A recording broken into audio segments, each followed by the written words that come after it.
Hello and welcome to the podcast where good facts get rewarded and bad lies are punished. But will we catch the lies? This is What's the Fact. Are we even getting any good at catching the lies? No. The answer is you'll have to find out. My name's Ryan Whittal. This is Warren Robertson, and welcome to the show. It's lovely having you. And boy, have we got a fun one today. Yeah, it's a big one today. Yeah, I mean, Dietz really messed us over with the last one, but today it's sport. Yes, Like the whole world of sport. whole world of sports, and it's lovely. And I think I less so now, but I was always my whole life been a bit of a sports nut. Okay. Hey, fantasy league football. I'm still a bit nuts about it. Right, okay. Leicester, yay. I don't think there's anyone in the world that hates all sport. I mean, No, I think you can be ambivalent towards sport, but nobody, there's always something you watch. Whether it's Olympics or ice for skating sure. or, the Cricket World Cup every year, or whatever it is. Like, there's always something people keep an eye Oh on. yeah. I mean, do you remember on 702 the afternoon lady who was very good at literature? Oh, Jenny Jenny Chris Chris Williams. Yeah, so she was like all about literature and gardening and stuff. But She loved the a bit of a Australian- boxing, heavyweight boxers. was more She the loved to watch a man murder another man. She actually they say she used to pay for that in her own home.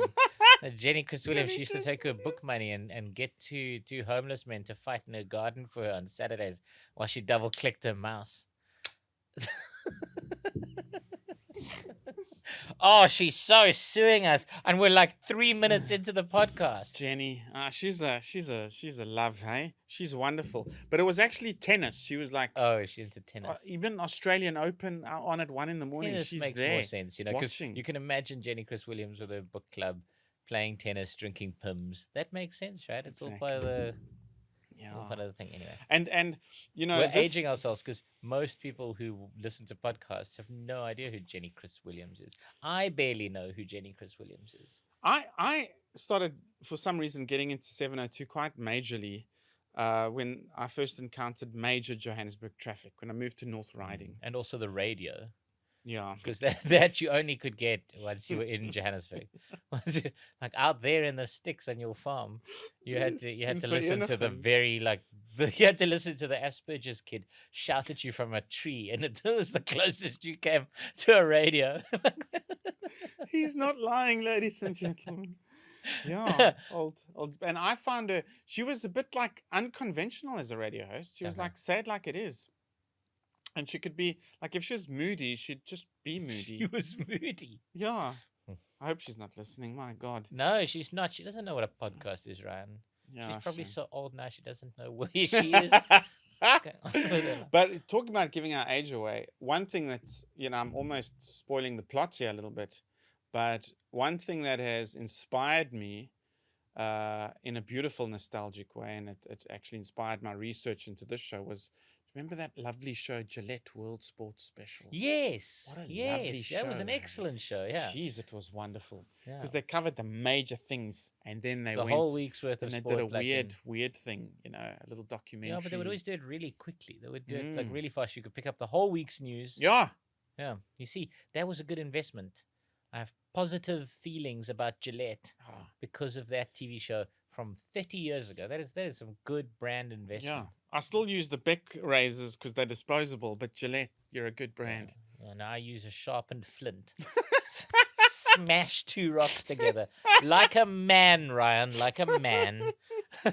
like so the thing that I love to do, right, is I love to come at you with like things that are on the internet everywhere, like things people just accept as facts, Right. and then disprove them. Mm. But as it turns out in sport, that's less common because a lot of research has been done that kind of Mm. smothers, And rules are yeah, rules, man. smothers these things. But I'm gonna throw one at you that is very common, and it sounds ridiculous, and let's see how you deal with it. That's how we're gonna start this particular podcast. So here it is. Pro golfer Lee Westwood, right? Oh, yeah. Former number one in the world, Lee Westwood. Yeah, I love him. Claims to have never read a book in his life. So that's oh. yeah, and that is on a solid 1,000 odd websites at least. He claims to have never read a book in his life. Yeah, he just says so. He says he was playing golf. He says he was never really interested in reading. He was playing golf. He was basically like a 4 handicap by the time he was 13. He went pro at 17. So, he just says he didn't have the time. He tells people, according to these websites, I'm maybe getting ahead of myself. According to these websites, he tells people that he just never had an opportunity to sit and read a book because he was constantly working at his game. Well, the old Gary Player, some of his stories. Yeah, most of them are racist. He was like, he'd come home from school, and then his mother would say, "Show me your hands," and if his hands were very calloused. Yeah, my mother was the same, but for entirely different reasons. Warren, what have you been doing all 3 day? of the 10 commandments you've been breaking out there. And because he would hop over the fence, because golf's expensive sport, but he'd hop over the fence and play himself probably from the 3rd to the 8th. No, I used to hop over the fence and play myself as well. So was he so good at golf that are the Oaks on the tour a bit of dipshits? Yeah, you get the feeling Rory McIlroy is quite an intellectual. So there's a new Netflix documentary, apparently along the lines of the whole Formula One Drive to Survive one, about the golf tour. And I'm much less interested. It seems much less glamorous, Yeah, I part of it is calling me because I love golf. Here's a weird fact, which know, but So in my former life, my ex and I didn't agree on a lot. Didn't have very similar tastes. But you both wanted you out of the house to play golf. No, it was more like one thing which she enjoyed, as she was a teacher and she'd mark a lot, and she'd like sitting in front of the TV watching golf. Oh, I see. Okay. And so we kind of got into it, and it was on all the time because when golfing season's in full swing, which is like 10 years. Full swing? So what you did there? People have tuned off because you did it? Like they automatically assumed that was a shit joke.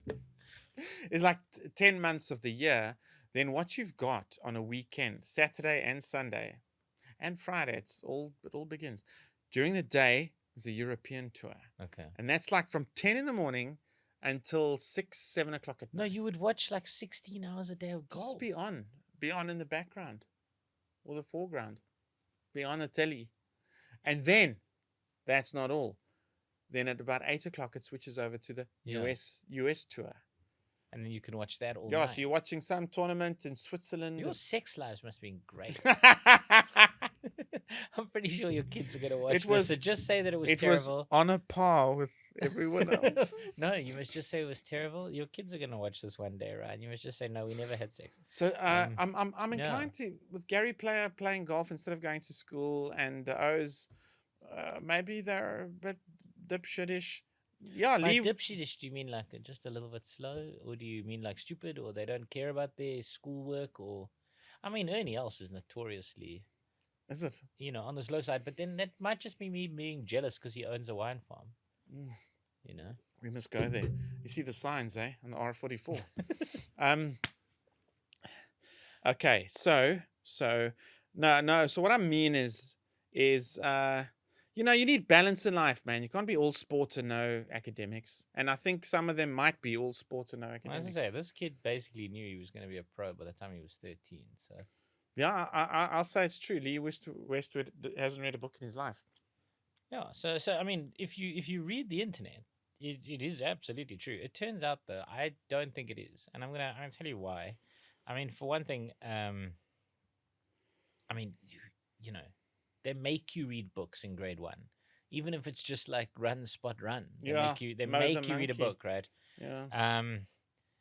Also, I mean, he actually holds an honorary Doctor of Science from the Nottingham Trent University. Okay. Which means he can't be like, why would they give him a Doctor of Science when they could just give him like a Doctor of Sport or something? But also, and this is for me the most telling bit, right? Is that this exact same rumor, this exact same thing, goes around online about another golfer by the name of Ian Poulter. It's exactly the same thing about him, yeah. But he actually co-authored his own biography.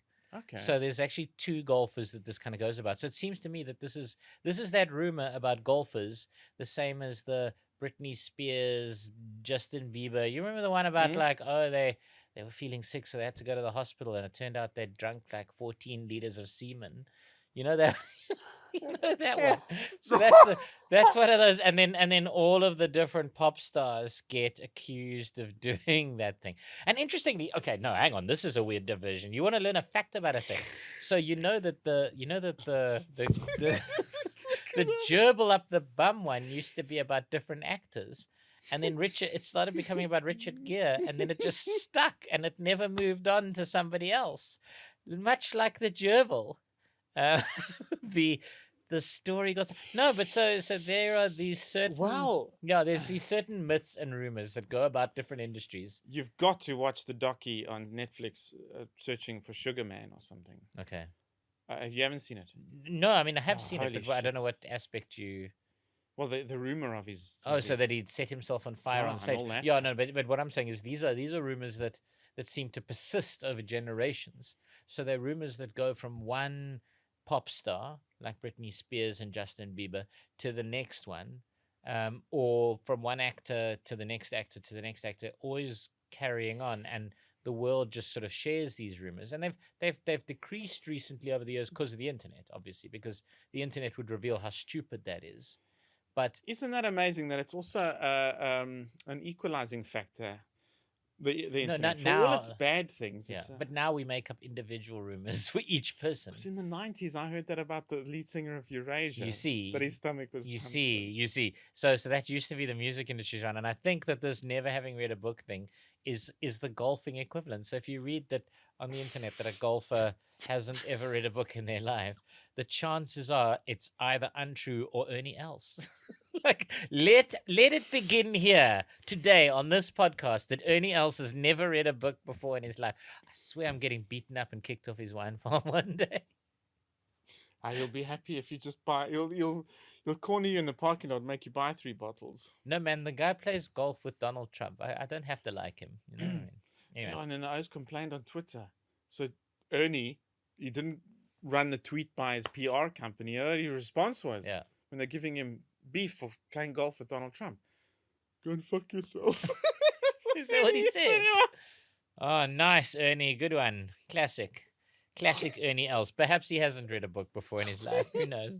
Anyway, there you go. Like, okay, so we've isolated so far Jenny Chris Williams' family, Ernie Els's family. Like, are there any more The wealthy Eurasia- families that have? The whole, yeah. the whole Britpop No, I think scene of Eurasia. the I 80s. think Britney Spears. I think that we've kind of disproven that thing, right? Yeah. Like Lee Westwood can be on our side because we're saying comprehensively here now that he has read a book before. We believe in you, Lee.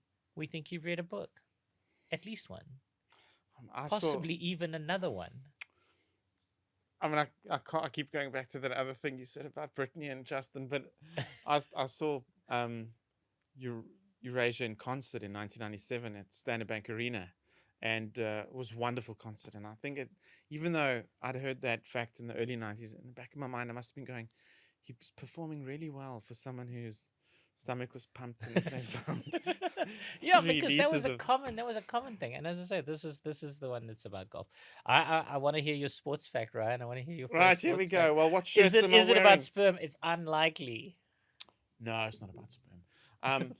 What shirts am I wearing? Do you know what shirts I'm Yeah, wearing? it's an ice hockey shirt. Yes, specifically, there's a big C here. What does it stand for?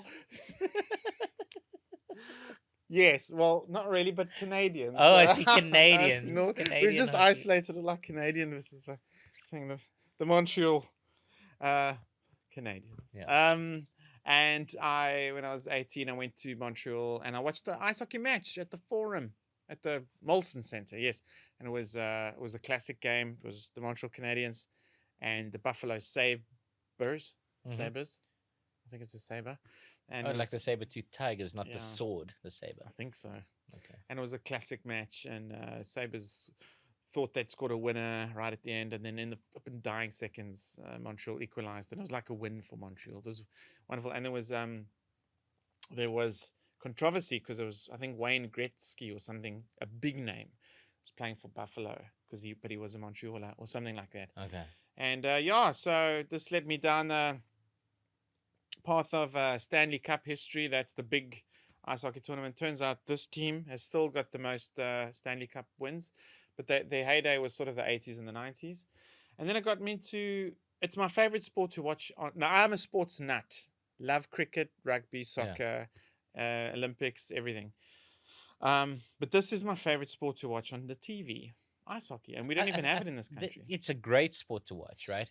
But I think that's principally because you don't see cricketers who've just been like sledged by the bowler, pull their gloves off and go and punch him in the face. But it's also like hockey's a great game as well. And I don't understand why we don't watch a lot more like hockey. You know, football just seems to have dominated that entire sphere of trying to get a thing into another thing, sporting, because they're both great. They're much faster than football. They're exciting. They change end a lot. There's a lot of like, that's the thing. I think that's, to me, there's so many hypnotic factors which make ice hockey the greatest sport in the world to watch on the TV, and I will declare that is a subjective fact, although that there's no such thing as a subjective. But it's a game of speed, and power and a high degree of skill. Not only have you got to be a great skater, but you got to be a great hockey player. right. But to me, the thing that's so beautiful about it, the one thing is, yes, the action can take place behind the goal line, so there's never ending action, and it can change sides within seconds. Yeah. But to me, the reason it's hypnotic and draws you in and is so beautiful is the grace. Despite that they're big, bulky, powerful oaks, that just the slickness and the movements are, and then it's back and forth, and they pass each other. No. You get carried away. Yeah, I do. But my fact is, you're gonna like this, is at the Olympic Games. So I am glued to ice hockey when the Winter Olympics on, and it's all about America and Canada, of course, who make the finals and the gold medal matches and stuff. I think Finland are currently the so well. My fact is that Canada are the reigning champions, Olympic champions. I thought Finland were the reigning Olympic champions. I'm pretty sure they are. Fine, fine. That's fine. I was trying to nail you. I was going to be disgraceful if you didn't know, because you're half Finnish. I have a Finnish passport. Yeah. And indeed they are. The last time the USA and Canada met in the gold medal final was only in the 2010 Winter Olympics. Finland are the reigning Olympic champions. Before that was actually Germany. In the final, both times I think was the ROC, because Russia was sanctioned, and they're going to continue to be sanctioned, I'm sure. But yeah, ROC made a showing, and I think even in the previous Olympics, Finland finished third, so very good. Yeah, Sweden was in there as well. So USA and Canada are really always the favorites, even in the men's. But they've been elbowed out recently by the likes of Sweden, Finland, Which is Germany, interesting, because I mean, ROC. the size of the population in America and Canada should really should absolutely, and Russia obviously should the women, however, it's all America and Canada. In the last few Olympic Games, they're frightening. Sweden, not bad. America and Canada, women's hockey, shoo. I love it. I even watch the women's ice hockey. Yeah. Good. Good. I even watched. It's a good spot. I don't know where you watch it in South Africa, but no, I have to wait for the Olympics, man. Yeah, you talk about unless it's Stanley Cup, you gotta watch it at 3 a.m. on ESPN. Do we even have that? Right, I don't know if we even. Yeah. No, I mean, so you talk about the Olympics there, and like I like the Olympics. There's limited events that I like to watch. I like to obviously watch the swimming because that's where South Africa tends to do quite well, and then there's limited sort of events, obviously, like the glory ones, the 4x100 and the 100 meters sprint, and then the 800 meters, and glory these kind of the glory, and then I like pole vault and the jumpy ones, I like the jumpy one. But there's so many sports. There's so many, and sometimes you see a gymnastics routine that's quite nice. So I like the Olympics. But then, what I really like is I like the Paralympics. And it's such a funny thing because I like it absolutely supremely unironically. I know that there's people who watch this thing and think I'm the most cynical bastard in the whole world. But I love the Paralympics. That's crazy. Yeah, man. It's like it's a lovely and life affirming kind of like thing to enjoy and watch. And it's why this fact of mine is so surprising, which is that at the 2000 Olympics, 2000 Paralympics, sorry, in Sydney, Australia. Mm-hmm. A country, I don't know if you've heard of them, little known country called Spain, was disqualified from the basketball after winning gold. Oh no. Yeah, Oh, because no. they cheated. Oh no. Yeah, and they cheated knowingly, because they sent a team of players that was able-minded to a mentally disabled basketball competition. And I know you want to laugh at that, Ryan. I know you do, because you're disgusting and you've grown up wrong. But this is a true story, and it's horrifying, Ryan. And I would never lie about it. Is this your fact? Yeah, I would never lie about it. Okay, so this is your fact that you'd never lie about. Yeah, I would never lie about this, Ryan, because it's horrible. Oh my gosh. Can you imagine? So, okay, so because it's there's different categories. There's different categories in the Paralympics. Yeah. So this so, was so you're a different category physically if you've lost a able, limb, but or if you're mentally disabled. Yeah. disabled. Differently abled. Differently abled mentally. Yeah. Basketball. Basketball. Yeah. And Spain sent a team. It's not funny, Ryan. It's very serious. so Spain sent a team that was not mentally disabled. Yeah. All right, the whole team. Well, you're not gonna. No, I think a small percentage of them were legit, but the vast majority of the team, the starting lineup was. No, but you know what's? I'm not saying it's funny. You know what's thought provoking? Yeah. They would have said to them, you need to act as if you don't. You think that they had to like maybe put on some voices, or like maybe going to makeup for higher foreheads or whatever. Do a funny walk, twitch or something. Yeah. No, I hear you. It seems unlikely, doesn't it, though? Yeah. But it's true, Ryan. It's true. They did that. Spain, one of the biggest countries in the world. They did that. Okay, I'm ready with my answer. Yeah. I think you're talking shit. I think you're talking such cuck. I would never. Like, this is a serious issue. I know, but it can't like, be. Why would I do that? For laughs on a podcast, it's appalling. But Spain's a big country with lots of people. It's a big country, right? They've got a functioning media, I'm sure. And people would have said, my son's not like that. Right. And yet, what I'm saying to you is, so have you got a final answer? Yeah, you're talking cuck. You're saying I'm talking shit. Yeah, so their team won 87-63 against Russia in the finals. There were 12 players on the team. You had to have a maximum IQ of 75, maximum to qualify in this particular thing. 10 of the 12 players in the Spanish side had IQs that were normal. 2 of them were mentally disabled, and the other 10 were fucking lying about it. And and it's 100% true. In fact, that year, of the 200 Spanish athletes at Sydney, at least 15 had no type of physical or mental handicap, and they didn't even pass the medical or psychological examinations. Basically, the Spanish just slipped them these false handicap things. The Spanish team, at one stage were whipping China by 30 points, and the coach called them over and went, "Listen, Alex, if you trash them this badly, people are going to start asking questions. You have to dial it back." They dialed it back. They won. When he was told, so Fernando Martin Vincente, the chairman of Spanish Sports Federation, was told, for the intellectually handicapped, he was told, "Listen, this is what's happened." He said, "No ways, that can't happen. That's ridiculous. Fuck off." And he later found out that, in fact, people had done it for a free trip to Australia, and that the Mentally Handicapped Basketball Association had organized it because they wanted to attract more sponsorship for the team, which they could only get when the team won. So it was like a win-win trade-off. They did, in fact, get uncovered because photos of them winning, yay, gold medals, on the cover of the newspapers, people's families did, in fact, see it and go, No, but these oaks aren't mentally disabled. What's going on here?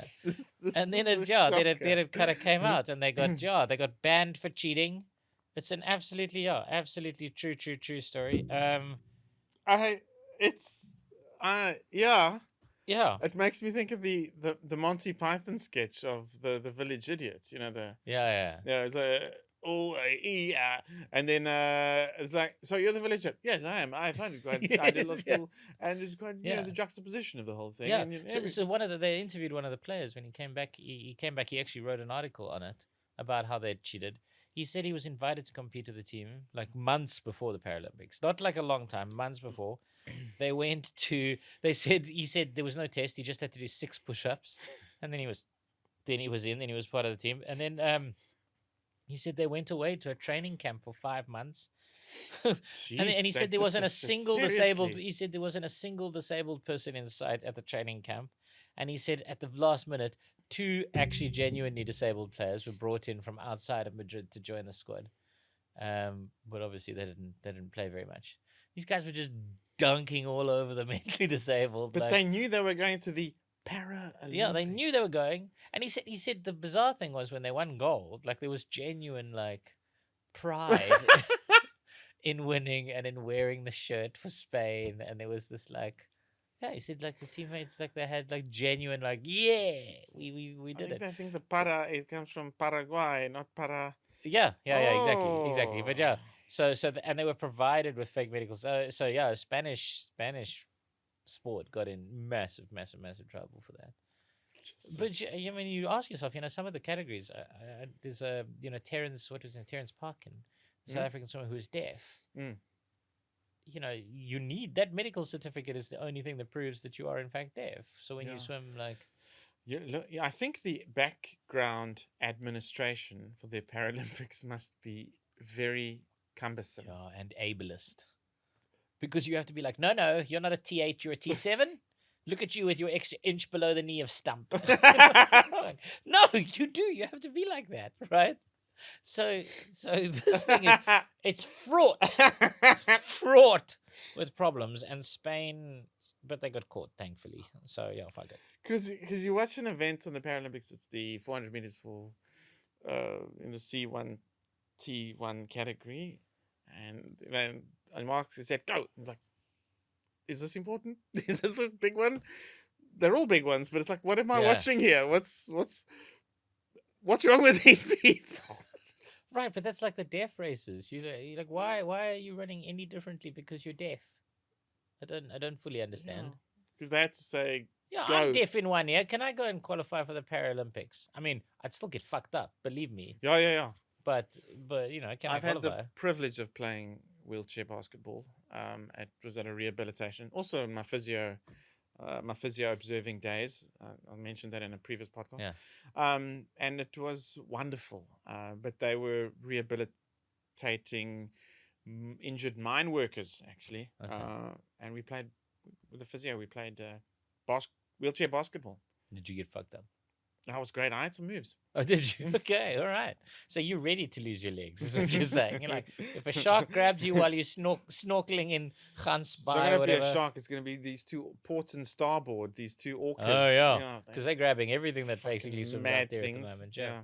But yeah, there you go. That's a 100% true story, despite the fact that it sounds like Dodgeball. Yeah. That movie Dodgeball. Like Is it a good one? Is it Will Ferrell? It is a good. It's Ben Stiller and Vince Vaughn. It's a good movie. It's another mad American sport that they play in high school, eh? Yeah. But I mean, it's a funny movie because it's a weird sport that you only play at school, and now people are trying to make a professional league out of it. But yeah, it's crazy.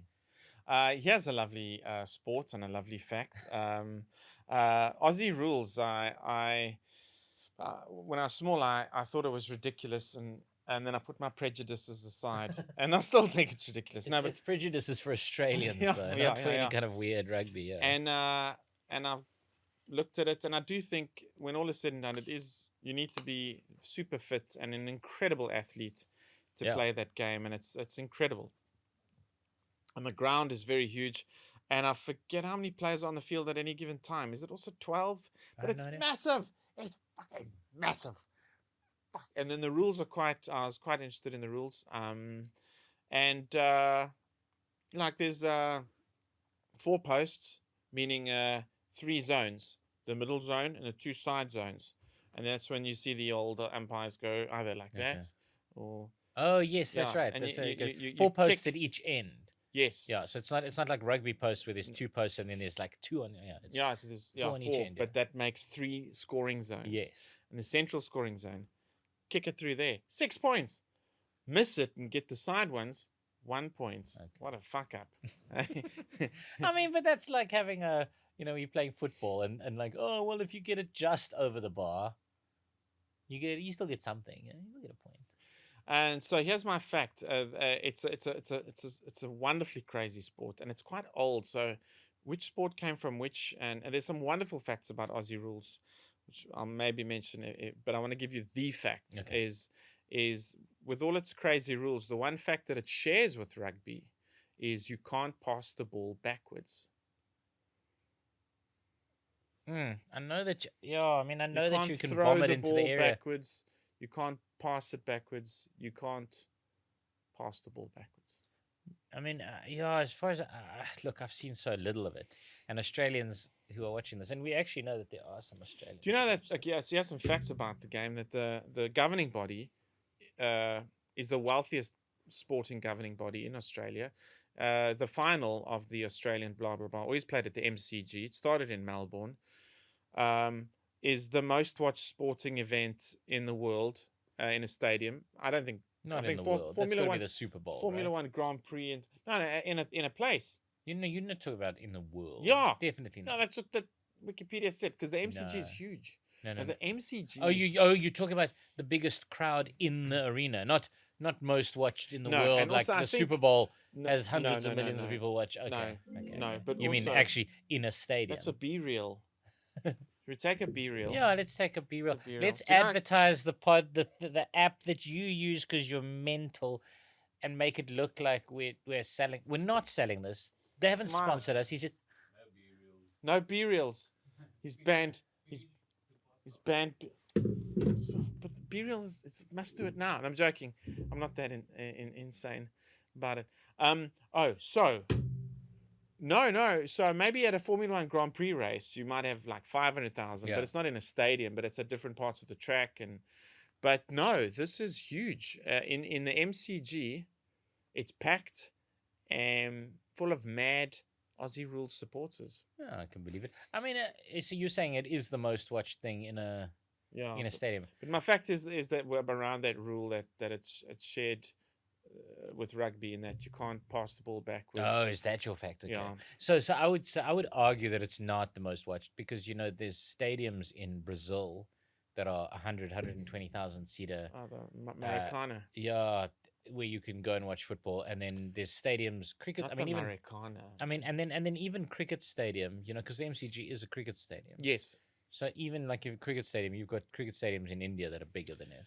Yeah, greater Eden capacity, so- Gardens, Calcutta. Yeah. These days is 100,000 spectators. Yeah. So even then I would question it's the biggest crowds to watch a whatever gonna claim. I think I think But that's not my fact.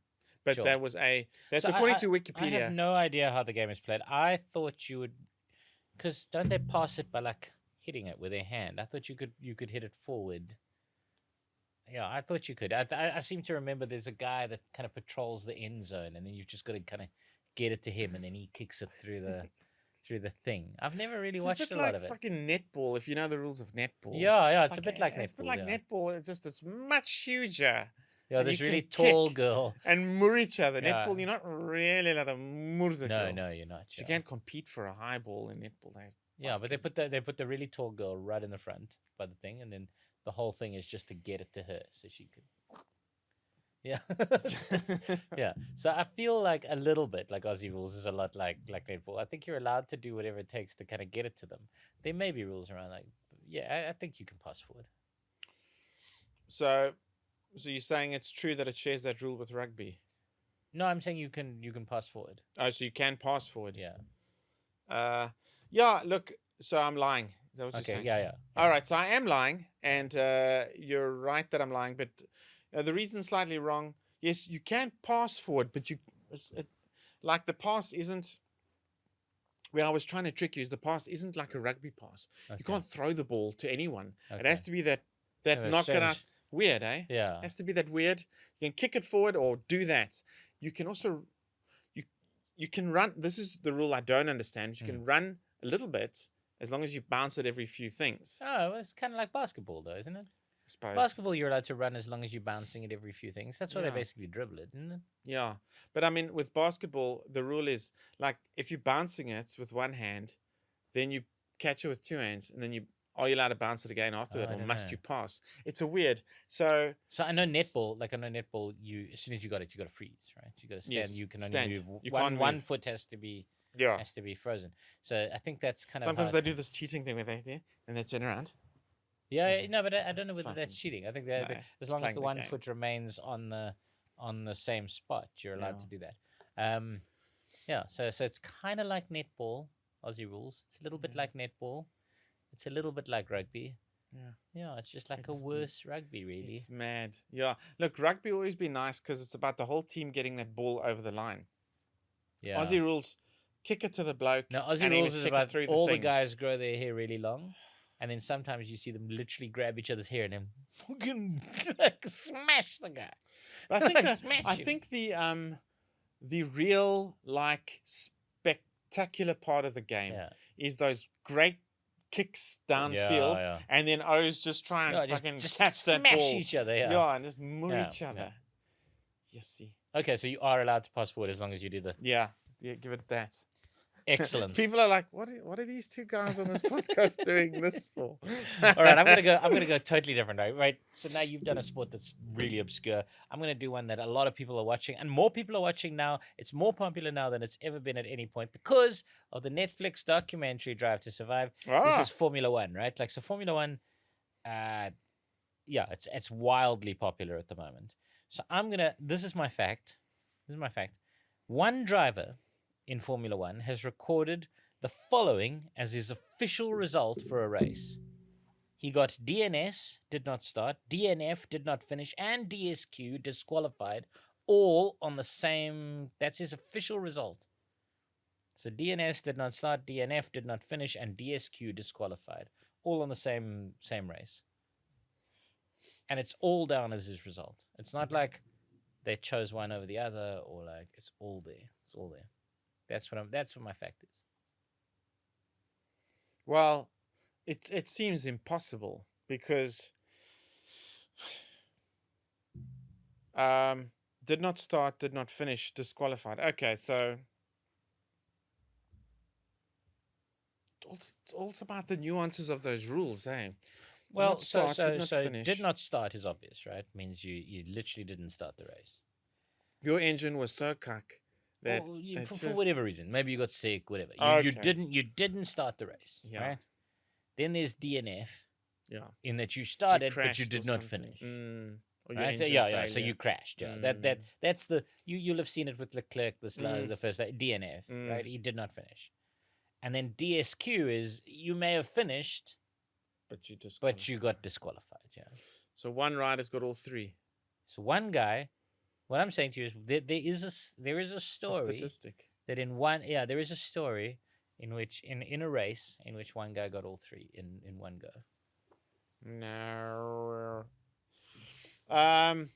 No, maybe one team, but not one driver. No. Yeah, no, yeah. My fact is that it's one driver. Yeah. No, lie. All right, let me tell you a story. So it's quite an old story. So it's from 1977 Grand Prix at Hockenheim. A driver by the name of Hans Heyer had just been signed to the German team ATS, and he came from touring cars, which are like normal sedan type cars, and he had never driven open top cars before, but he was an excellent racing driver. And they signed him days before this particular thing to cover for another driver, and they brought him in, and he got in the car, and he did not qualify to race the race. So he missed qualification. Okay. To drive the race because he wasn't used to driving in these particular things. which accounts for the DNS. Okay. Did not qualify to race. On the day of the race, he decided, fuck this, I'm going to ride anyway. And he pulled his car up at the back of the grid and nobody noticed. Oh, my word. Yeah. They didn't stop him. So they start the race. Nobody noticed he wasn't supposed to be there. They start the race. Off he goes. Off he fucks, as the saying goes. Yeah. Starts racing around the track. 9 laps into the race, his engine fails and he's forced to pull over and stop, accounting for the DNF. He did not finish. Gosh. Weeks after the race, they realized he shouldn't have been there. Oh. He catches his DSQ and gets his official did not start, did not finish, disqualified all in one go. It's still there, yeah. So it's the 1977 Hockenheim Grand Prix. His name's Hans Geyer. Was he German? Legit. Yeah. It's legit. His whole team must have been in on it, you know. I mean, in a way, yeah, because you don't get to wheel the car out. Qualifiers are the day before, usually, hey? Yeah, and that's right. And it's like, well, so they were obviously they were just less aware of it, you know. And look, these days there's also technically you can not qualify. You cannot meet the qualification time to qualify for a Formula One race, but it just doesn't happen anymore. It's so professional and the teams are so good and so close to one another that you don't. If a guy gets lapped once, it's a big deal. You don't see guys getting lapped 2, 3, 4 times like you used to in the bad old days of the sport, because the teams are so close to each other. So now, for us to think about a guy not qualifying for a race is unheard of. You qualify. That's your drive is good enough. Your car is good enough. Yes. You're talking fractions of a second of the difference. Yeah. Yeah, and so you'll be low on the grid, but you will qualify. Yeah, but you will still qualify at least to be there. Yeah. Yeah, these days I'm very much into, because of the South African connection, MotoGP. Okay. Yeah, and the two brothers. But the I think if Brad he finished overall like 6th in the in the whole world kind of. I did a stand-up comedy thing once. Oh no, Brad, please. And so he was there at a place in Joburg where I did some stand-up comedy and I made a bit of a joke. I was kind of like, oh, Brad Binder's here. Most of you probably don't know who he is. And then it turned out the entire crowd were there specifically for him, to see him. They were like family members and like people who, and afterwards every single one of them came up to me and were like, we know exactly who he is. We grew up with this guy. Like, he's our best fucking friend. Oh, shit. So I had to spend the whole evening being like, I'm sorry I made fun of him. I'm sorry. Yeah. Funny, he was born in Potch, but then grew up in Krugersdorp. Didn't go to Potch Boys. He was born in Potch. This we should have this like as a thing. Warning: we'll speak about Potch at some point during the podcast. Anyway. Oh, it's my turn, and we're going from things which go very fast, brilliant, on land to things which go very fast on the ice. Oh, and, yeah, you're going ice again. I'm going bobsledding, and I am gonna talk about that lovely movie Cool Runnings, which was based. It was amazing. What a great movie! What a beautiful movie, and based on a true story. Yeah. The Calgary Olympic Games in 1988 had a Jamaican team, and the story is kind of true in that they kind of had to do what they could to train on land, and then had to get some assistance and borrow some equipment when they got there. But the camaraderie of the bobsledding community was very helpful, and it helped them. That's the one thing where the Disney movie kind of portrays the Germans as being bad guys and whatever, but actually everybody was really behind them. Everybody was really kind of helping them on, and to this day they still every Winter Olympics go back and try and qualify, and in many years they've succeeded in doing so. So Jamaica's got a healthy bobsled community now. They do, and that's. My fact is that they actually have set an Olympic record at some point. That's my fact. Okay. Jamaica, bobsled. But do you know how bobsled began? In general, like the sport, like... Yeah, and a lot of the winter sports. This story I mean, just a lunatic. is amazing. That's Yes. honestly, that's the Yes, Winter it Olympics was a strikes me. lunatic. Yeah, no, it strikes me as a thing where people looked at Was a something. lunatic with too much money. Okay, It was. okay, so It's actually a yeah, true but story. most sports, right? They strike these Winter Olympics. They strike me as a thing where, oh, look at this. This looks like a stupid thing to do. Let's do it. That is, yes. I mean, this story, I couldn't. It's a Swiss hotelier and tourism Yeah. entrepreneur, Caspar Budrut, was almost single-handedly responsible for the origin of several modern winter sporting activities. These began when he sought to provide opportunities, fun and frolic on the picturesque Fun but and frolic. cold slopes outside his first hotel in St. Moritz, Switzerland. So in the summer, it was a lovely seaside thing Yeah. with mineral things, not seaside mineral Oh, things. yeah, in the mountainside, gorgeous lakes. but he didn't just want visitors for a third of the year. What about the other 2/3? Yeah. So he says, so at the end of the one season, Bardrut challenged some of his well-to-do English regulars to a bet. He would give them lodging for free if they found the locale inhospitable and uninteresting during a lengthy winter stay. Otherwise, if he won their satisfaction, the guests would have to talk up the experience amongst their acquaintances for all the following year.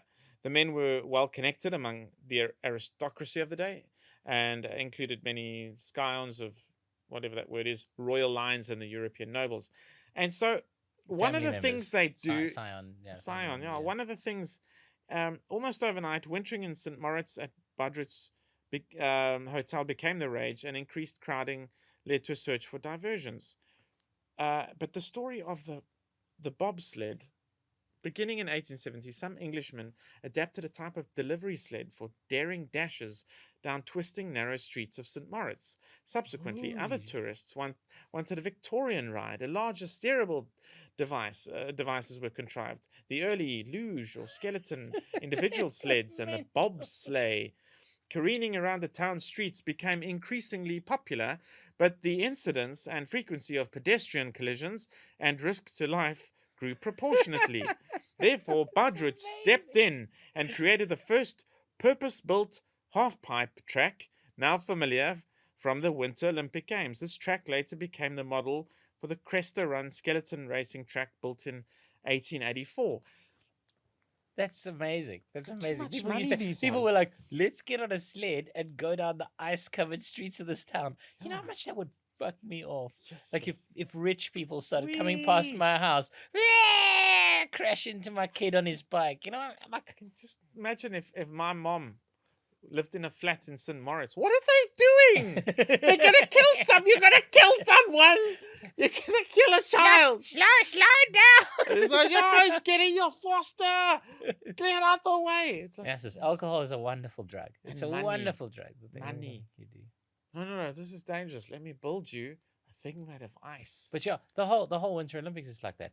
Have you ever been? So I went when I was in Finland. Stood at the top of one of the Olympic ski slopes, the former Olympic ski wow. slopes. That thing is terrifying. Oh. It's absolutely terrifying. yeah, it's yeah. so high and so steep and so unbelievably scary. I couldn't imagine getting off it and just like, oh yeah, I'm gonna like jump, and then at the end of this, I'll fly through the That's air for a right. bit. That flying one, Yeah, that yeah. thing. Oh, you do the ski Whee! jump, yeah. And then they do that thing where they lift their skis Yeah. up for maximum fucking That's flying right. thing. Oh, you guys are fucking Hey. crazy. Like, who looked at a hill and decided this was a good idea? And they land softly. They Yeah. fly. And They they do, land. yeah. Yeah. Humans is just one of the No, fly. but the whole themselves. Winter Olympics is that thing. The whole thing. It's all just nutcasery. All mental. Anyway, Oh, so there's my fact. The Jamaicans have an Olympic record. I would guess it's the most Olympics attended to come last or something. It's one of those kind of records. So yes, they do. I'm telling the truth, but no. They do. They set the Olympic. So I'm not sure if it's still the record, but they in 2002, Salt Lake City, the 2-man race. They set the Olympic record for the push start segment of the 2-man race. Feel the rhythm. And Feel the rhyme. Get on up. It's bobsled time. Cool run-ins. Yeah. Yeah, and so I think it's just the actual fact here is the Olympic record for the push start segment of the 2-man race at 4.78 seconds. So I think that's until you jump in and hit the sun. So the push So start. actually, lightning, right? Yeah. So it's a 4.7. These boys are lightning. Yeah, It's the but can two-man lightning team. run on ice? Man, that movie, I loved it. I watched it so many times. It's It amazing. is beautiful, So and good, so it's one for the ages. Everyone must watch that. Yeah.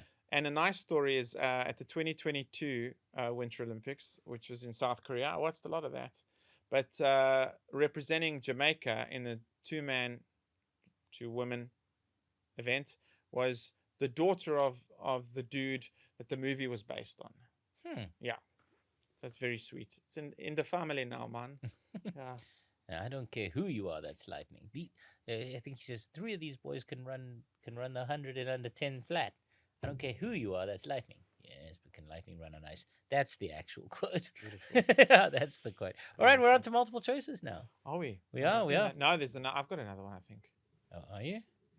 Let me have a look. Make sure that I haven't. Oh Cheated no, me. you're right. Have There you is got another one one. for me? Good. Oh, I've got another one for good you. thing. Good thing. All right. This is actually. I'm glad that you reminded me because this is wonderful.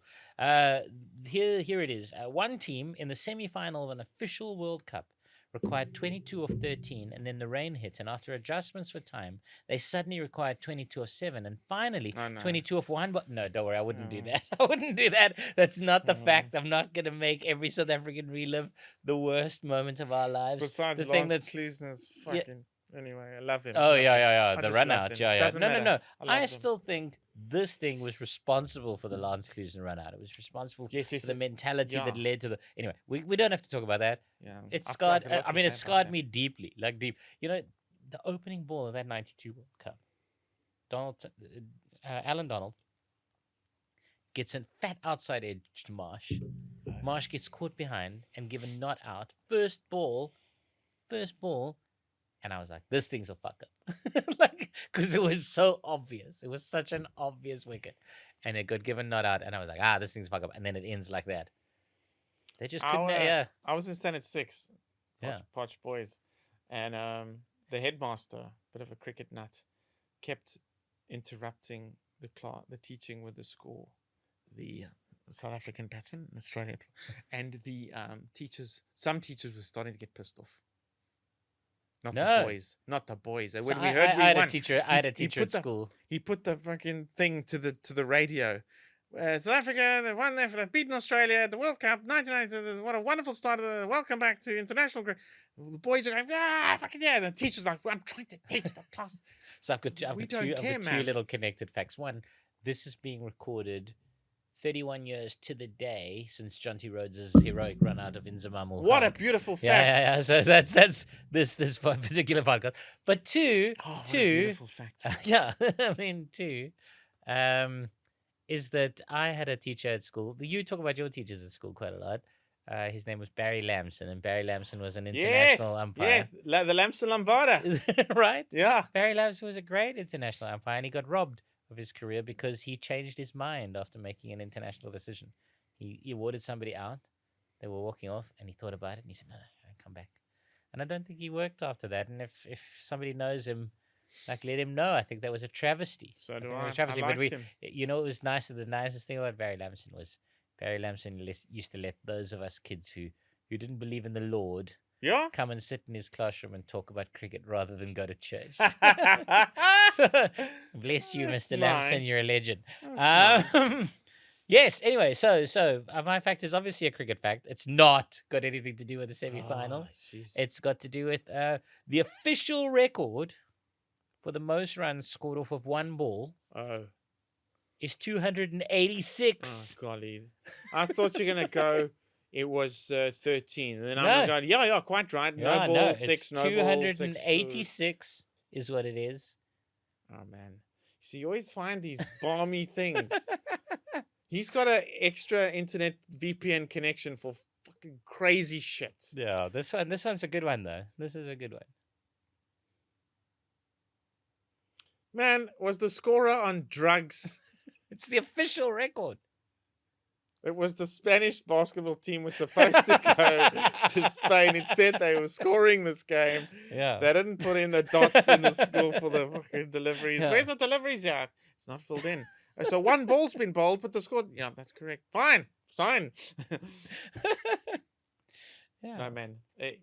I'm going to have to say this is yet another lie. And you've made it up on the spot. No, an Ryan. Ryan. improvised lie. I can tell you that I have not made this. There's a story here. I'm about to tell you a story. I'm 286 of one ball. Not even the great Brian Lara. Not even the great Brian Lara, who scored 501. Let's never, will that ever be beaten? I don't know. Was he in a bad mood? Was he like, fuck this? Fuck Lancashire, whoever the But fuck is you have to bowling? imagine, okay, so this is early days cricket, right? Like, it's early days cricket. I will give you that as a hint.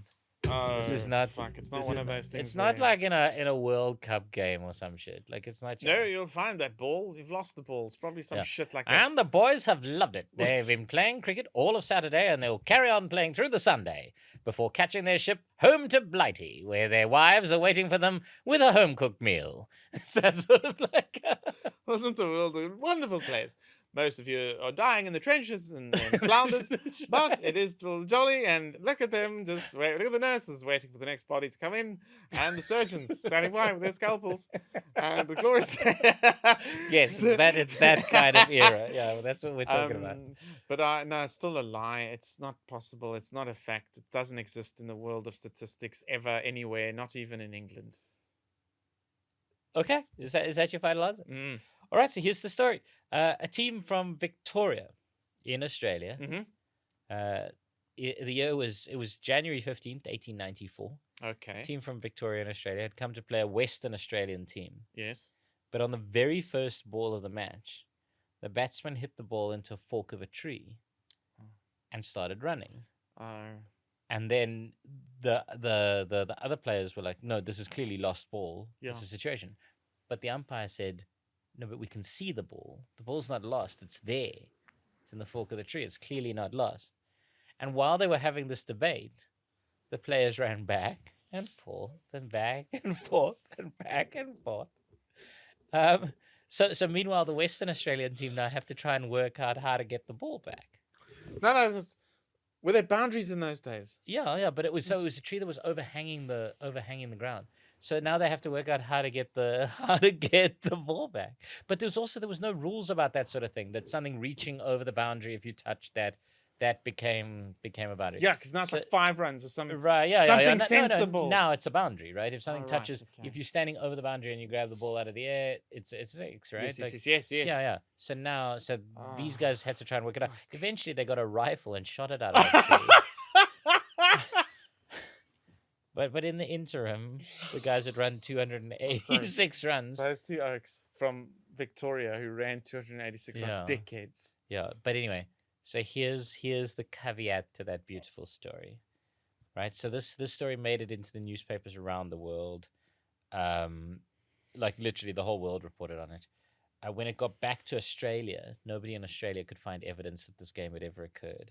So it seems to be an apocryphal story made up in Britain about the savages in Australia and how they don't even know how to play cricket. And it's a bit of a joke that became a meme of the era. So it's actually not an official record. It's an unofficial record. So you, in fact, So, because it remains this kind of undecided, where did this news come from thing. It's an unofficial That's beautiful. Record. But there you are. So you are right. You are right. You guessed correctly. That's beautiful. But yeah.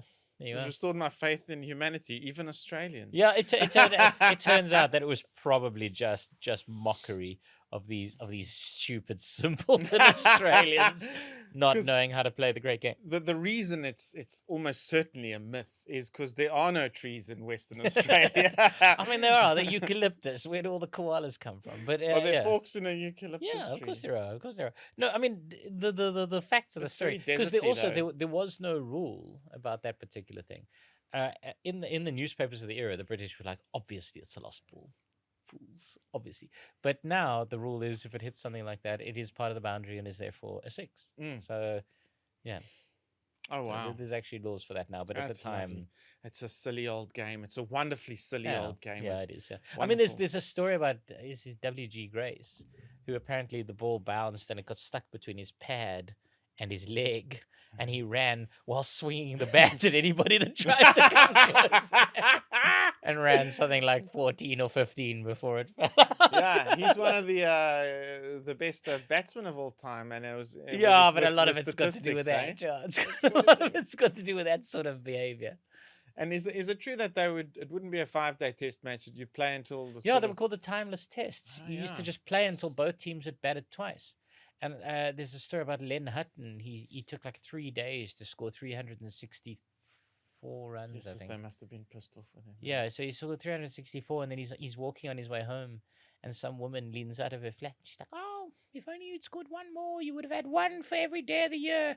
And he, for the rest of his life, he was like, "People are never happy. They're never happy. It doesn't matter." But there was a test in Durban that happened with, like timeless test. Yes. It was supposed to be over. They'd allowed 11 days for the match. Good Lord. And in the end, it had to be abandoned because the English team had to catch their ship to go home. Fucking So hell. yeah, there's these. Yes, that's crazy. Yeah. Beautiful. Yeah. Well, cricket, a lovely game that we all know. Here's one that I'd like to see if you know what it is. Yeah. So, sepak takraw is Mongolian yak polo. And Yes. that's my fact. Yes. Classic yak polo. Yeah, of course, it's true. Well, like, listen, Mongolia it's flat, right? Like, there's fuck all there except yaks. They drink yak milk. Yeah. They make yak jackets. Yeah. They do yak. Like, everything is about the yak. And they boil the yak. To be fair, they do also have horses. They were pretty famous for having horses. Yeah, if And the the whole Mongolian invasion horde of had Europe arrived and on the yaks, yeah. there was like, don't worry guys, they're gonna still take. Shit. Right? They'll be in a week.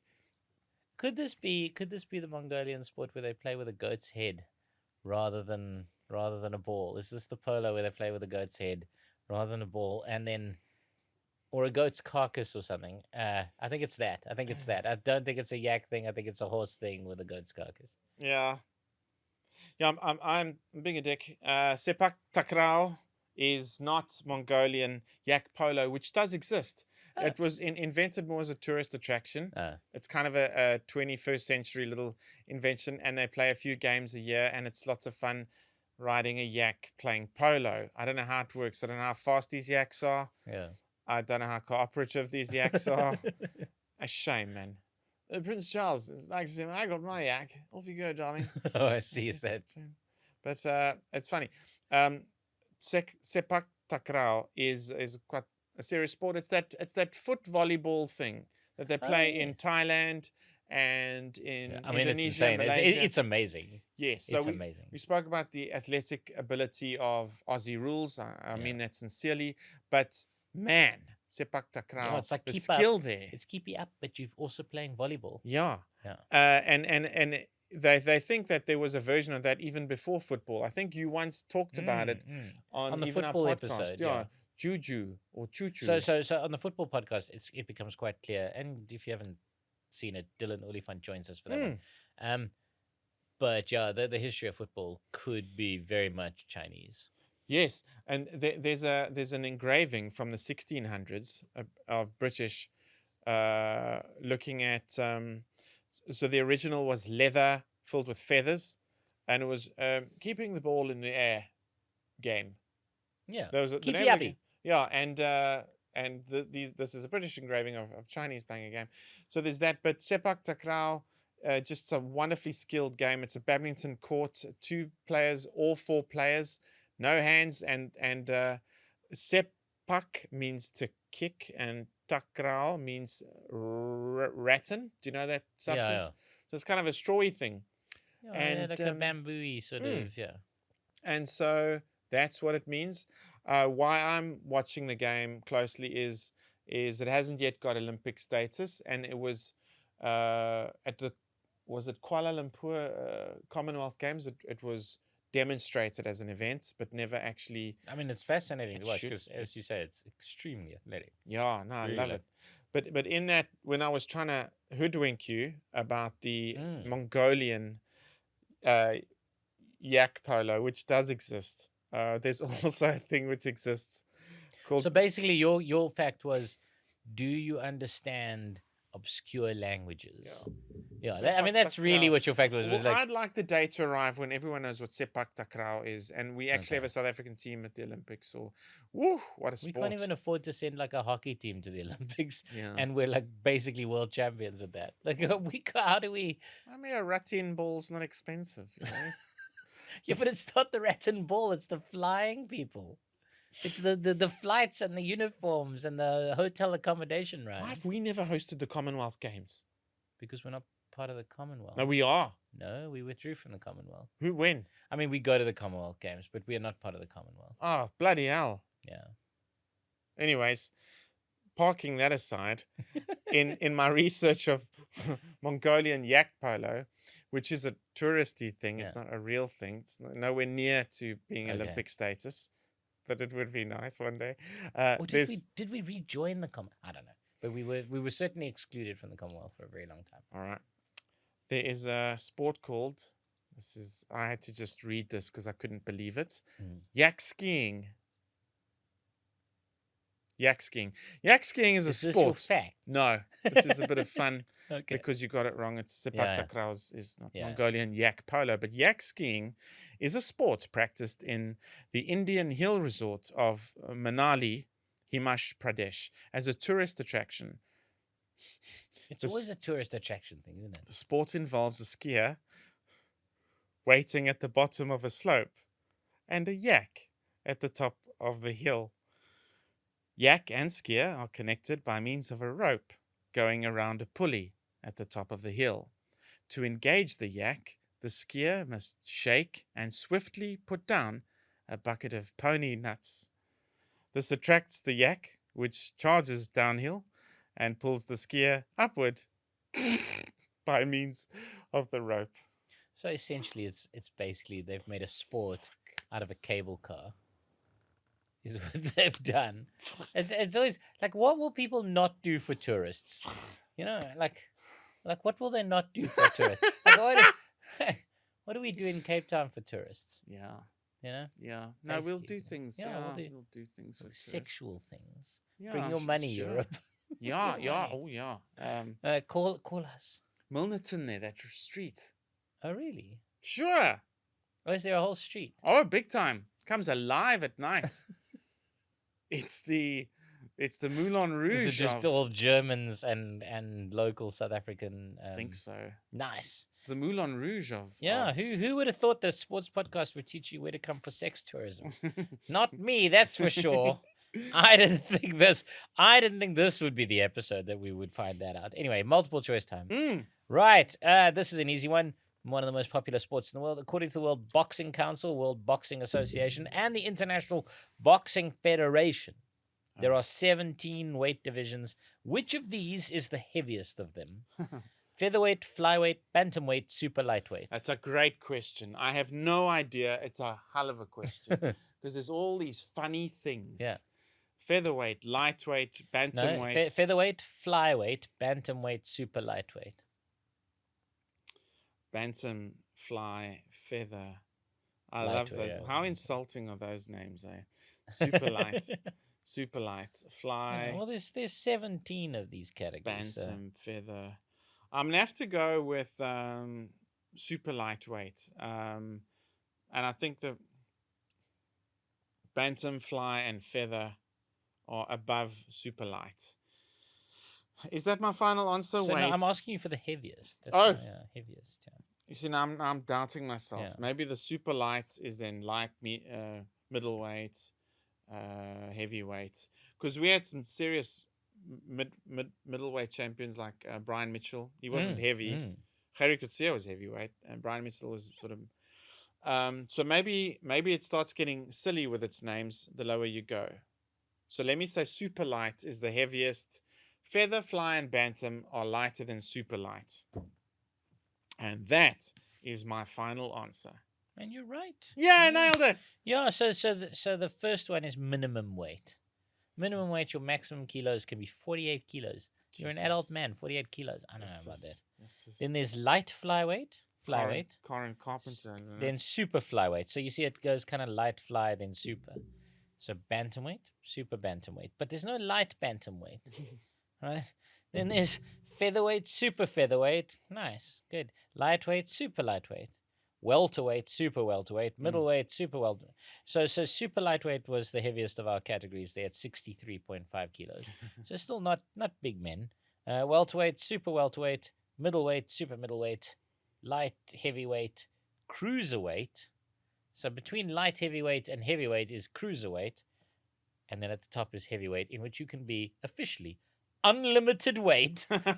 You can weigh as much as a planet if you wish. You compete in heavyweight, yeah. Wonder how long it take Mike Tyson to Murasumo till he falls over. But here's the creepy part. So cruiserweight is 91 kilos. If you want to be 91 kilos is cruiserweight. So really, like, dudes who weigh 130, 140 have got some, they're all heavyweight.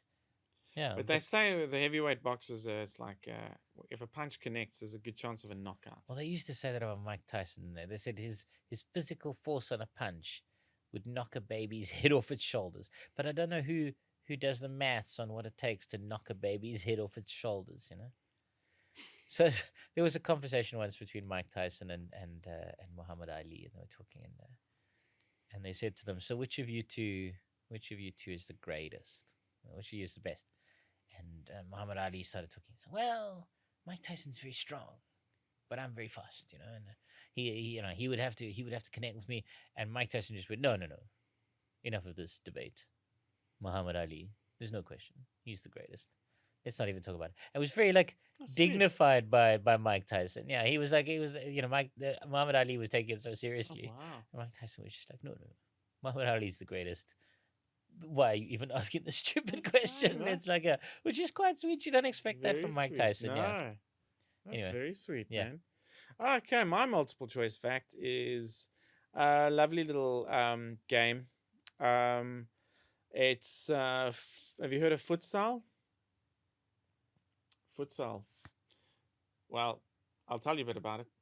This face is my I've never heard of futsal face. Okay. Futsal. Maybe we should do the thing, then I'll give you some facts about it. Okay. But futsal was invented in which country? Was it Argentina, Uruguay, Brazil, or England? Oh, good. Well, way to narrow it down. So here's I was gonna give you a trick fact, but it's become a multiple choice one. But it's that sort of indoor soccer version of soccer. So it's like a it's street one. five-a-side, yeah. And I was gonna trick you with a fact and say they're allowed to bounce it off the wall or the boards. So that's indoor, yeah. Yeah, but that would have been a trick one because in futsal, no. It's indoor mostly, but there's still lines. And the whole point of it is it's smaller ball, bounces less, it's a bit heavier, and it's actually designed for maximum skill, man. You got to be really good. So the only thing I knew about this sport is that the word foot probably meant foot. The foot part of futsal probably meant foot. I was kind of leaning towards that. So when you were like, oh, well, there's a sport called futsal, and I was like, okay, I'm going to guess that it is something to do with your foot. And then you were like, it's a kind of football. And come on.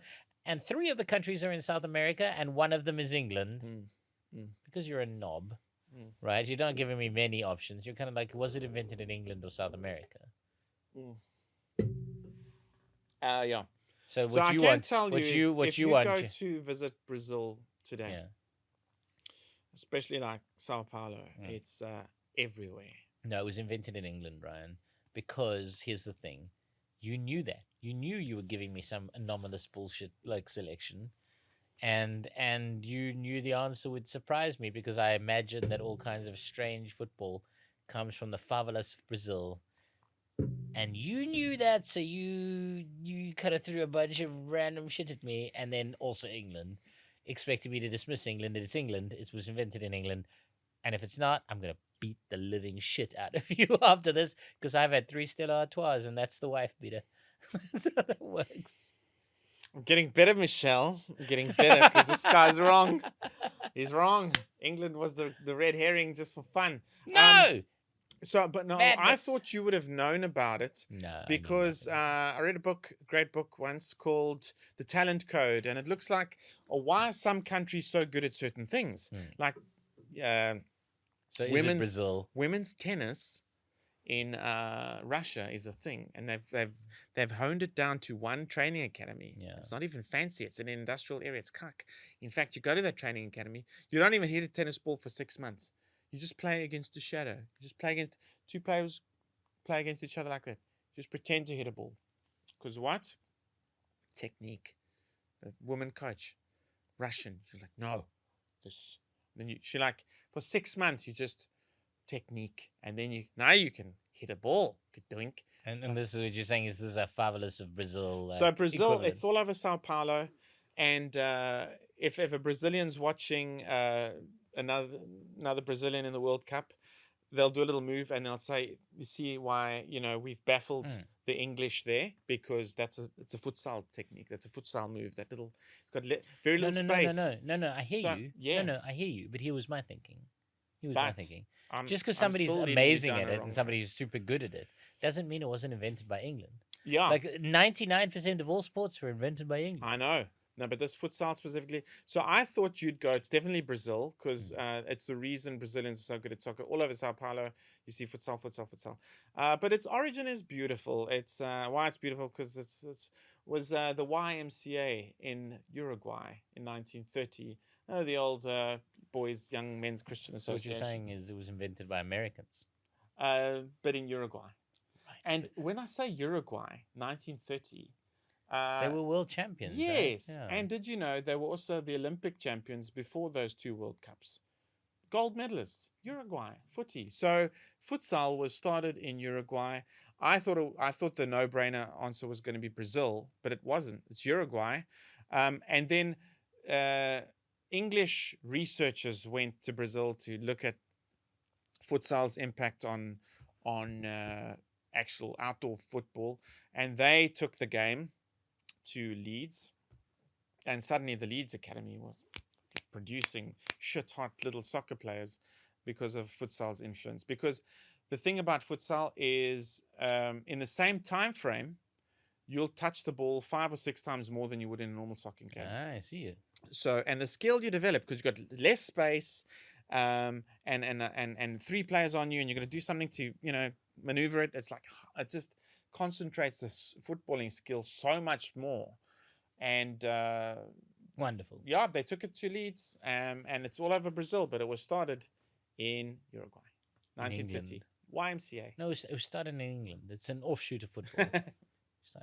Anyway, we'll leave it to Dietz to determine who the winner is. It's definitely you. I feel like that's fair. That was wonderful. Thank you very much, Ryan. Sports was lovely. Thank you. Nice one, Dietz. Sports. Yeah. No, I didn't complain about Dietz this time for once. I should have. Yeah, not like the Fitas. We must go there as a celebration. When we hit 250 subscribers, we're going for lunch. We're very close. Tell your friends. Let us. If you're still around, you've clearly liked it, right? Yes. Tell your friends. Click a like. Help us out. Thank you very much. Yes. Thanks for watching. Join us again next week, and have a pleasant evening, or morning, or afternoon. Yeah. Good evening. Good morning. Good night. Oh yes, thank you. At the end of the show, it's Be Real time. Be real. I better have done it more than my friends. Where did I put that thing? Wait. Oh, I know this. Wait. Here we are. You're going to be in a Be Real. Post to Be Real. So it takes a picture of me and you at the same time. 3, 2, 1, cheese. Trying to do my Donald Trump. Lovely. There we are. That's loading. Be real. Don't, we're not selling anything. I'm just saying it's an app. It's for fun. Good night. Were you still recording? Said goodbye ages ago. Oh, did he still? Oh, okay. Yeah. I was starting to run out of steam there.